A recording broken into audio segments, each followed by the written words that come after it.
My topic today is child abuse and neglect. It might be the least topic talked about, but child abuse has become a cancer in our society. Based on Joyful Heart research, 5 children die every day in the United States as a result of child abuse and neglect. Today I'm going to talk about how child abuse is affecting children and what you should do to help protect these young innocent children. First, I'm going to tell you what is child abuse. Second, the problem caused by it. And lastly, what you should do to protect young children from it.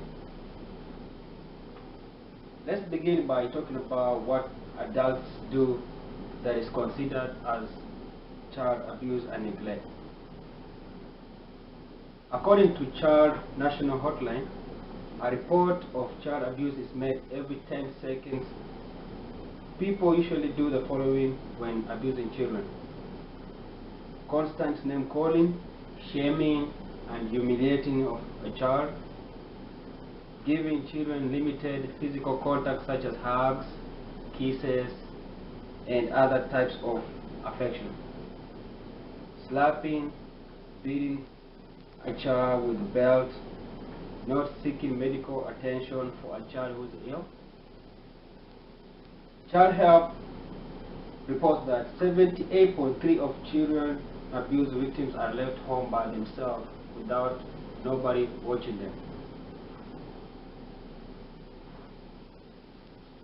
I've told you what is child abuse and how to recognize one in our community. Now I'm going to talk about the problem caused by it. When parents hit or humiliate children, not only does it affect them physically, but also emotionally and mentally. It also leaves scars that cause problems in the near future. About 30% of abused and neglected children will later abuse their own children, and 80% of 21 years old that were abused as children met criteria for at least one psychological order.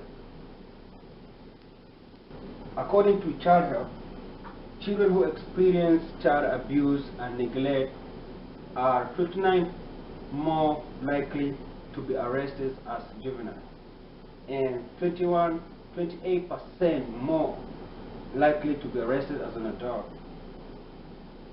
and 30% more likely to commit violent crimes. Lastly, I will be discussing about the critical steps you should take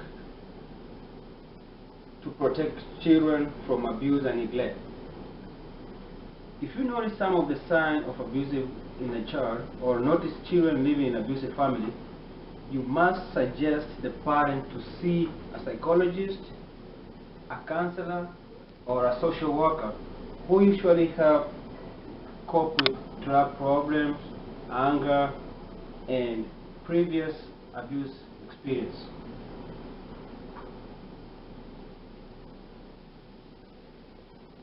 First, I told you what is child abuse. Second, I told you problem caused by it. And lastly, we discussed about the steps you need to take to help stop it. Now is the time to go out there to find and help those children being abused in our community and seek help for them. Because if you do, you might save a life of a child who might have died today as a result of child abuse. Thank you.